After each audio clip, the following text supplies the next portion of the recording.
So if you've been following my channel for a while now, you should know by now I love JRPGs. And I've come to love the Tales series ever since I played Tales of Symphonia way back when on the GameCube. Word of a new Tales game is always a big major thing for me. But the last title in the franchise, Tales of Zestiria, was a very lukewarm game to me. It had a number of problems. I thought it was ultimately okay, but I just couldn't make myself finish it, especially when I got to the water temple. Seriously, what is it with games and water levels? So they all have to suck. But anyway, I was honestly hoping for a newer game to come around in the series that would re-spark my interest in the franchise. And one did this year, and it re-sparked it by miles. Tales of Berseria, and I really hope I'm saying that right, took what Zestiria did, played with in terms of its combat, and improved it while giving us a much better main protagonist. Velvet Crow makes a much more interesting protagonist, and the entire party is a fun cast that just works well off each other, which is a major problem in Zestiria. On top of that, they're a gigantic cast of assholes. They're basically all amoral people who are pretty much doing everything that they want to, particularly because they just want to. They do form bonds with each other like in any good RPG or any good story, but they're mostly just sticking together because they find each other entertaining and or they feel like they can get more out of each other if they're together. And yes, this game is ultimately a prequel to Zestiria, which is kind of a shame, but it honestly does its own thing in its own way, so it doesn't feel much like a prequel or in any way connected to Zestiria, except for some plot elements here or there. And having a darker tone story does help with that, with especially again with the characters being a typical amoral group. On top of that, it does what I love about the Tales series. It does what I love about the Tales series, and having the fact that the heroes and the villains do have a main point. They're both working towards what they believe is the ultimate right, and not just for selfishness. Well, in the hero's case, it's selfishness. In the villain's case, it's selflessness, which is an interesting dichotomy because most of the time it's the other way around. I really do enjoy this cast, and despite their selfish reasonings of coming together, they do again form an actual bond that does work and makes the game more interesting to play. Outside of some misgivings I have about the final dungeon, I played this game all the way through straight, which is something I can't say about Zestiria. And again, the combat system is a much improved version of the system used for Zestiria, which is great.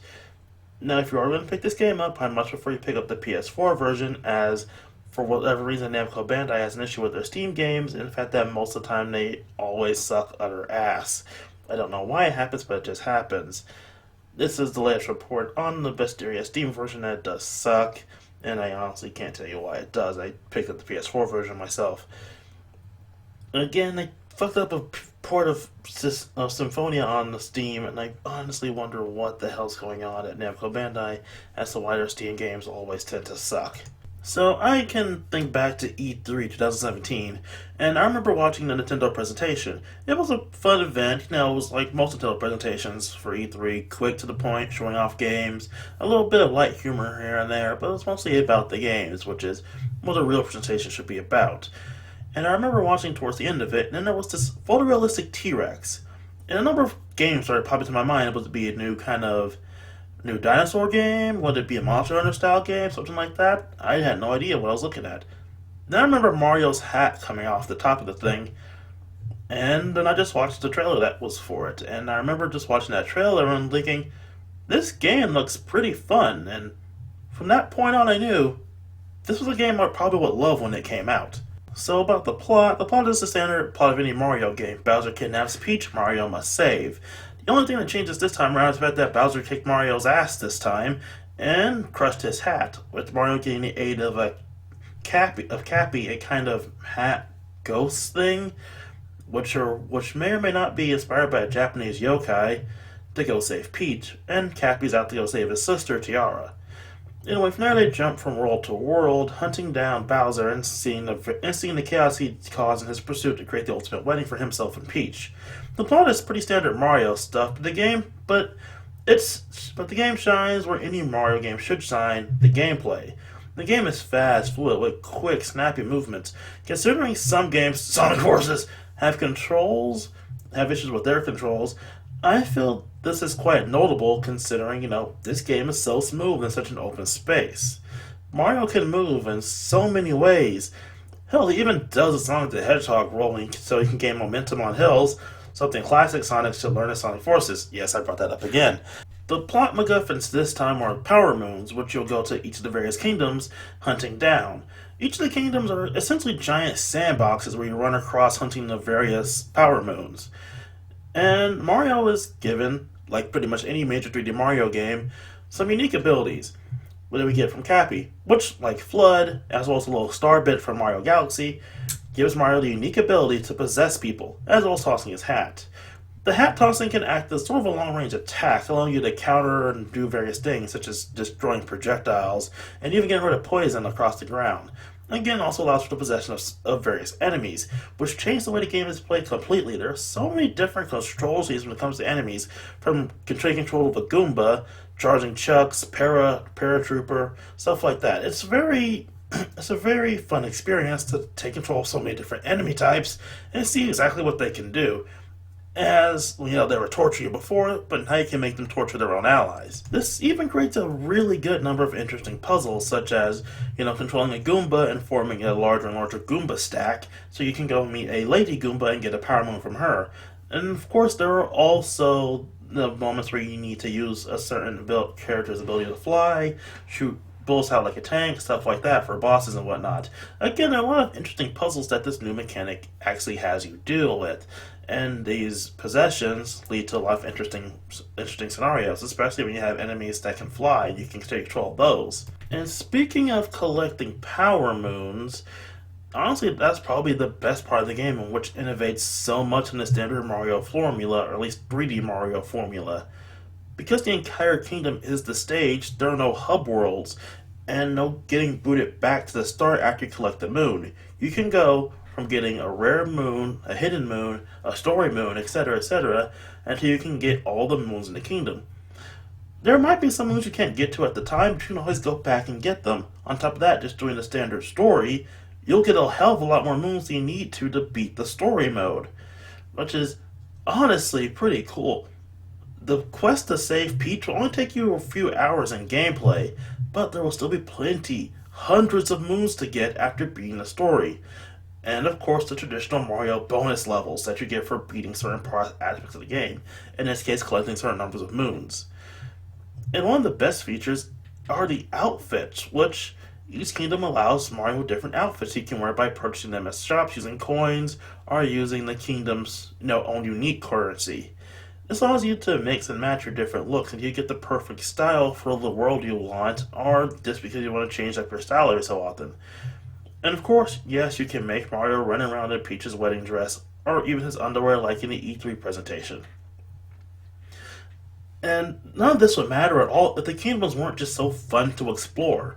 Each kingdom has a different taste, and while some kingdoms aren't exactly my forte, they are all still visually unique and interesting.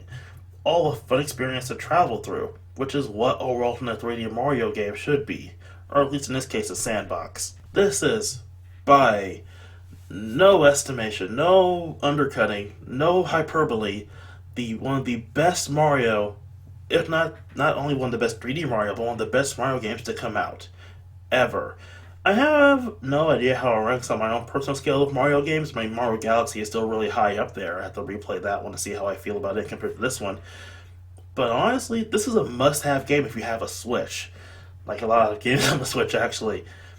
And of course, being on the Switch gives this game a bit of a plus that none of the other games have, the portability.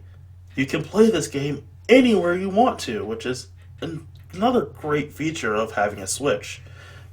Yeah, this is one of the best experiences I've had in a Mario game in some time, and it's one I'll always treasure because of it. So, to say the most obvious statement ever, 2017 was a really great year for Nintendo as well as for Nintendo fans, as they managed to release major game after major game, one after another throughout the opening year of the Nintendo Switch.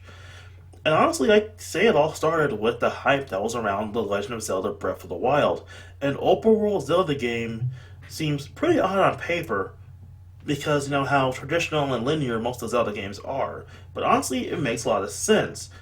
I mean, what was the original Zelda game but an open world game where you're exploring a mysterious land to save the princess? Well, you're given a lot more direction in this game than in that game, thank God for that. but the entirety of the Great Plateau is probably possibly one of the greatest opening levels in the history of not only Zelda, but in the history of video games. It teaches you the basic mechanics of the game, as well as how to traverse the overworld without a single tutorial box or a single word of dialogue telling you how to do what to do. It's just you go here and you learn over time. That's how you do a interactive medium tutorial. And then when you finally get to the open world, you can literally go anywhere. The whole world is yours to travel through. It's just up to you to survive getting there.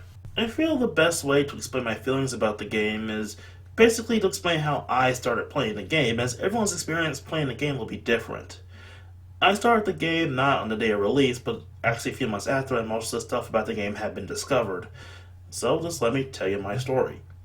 I started out the game with one immediate goal: getting my hands on the Master Sword, the sword that gets stuff done.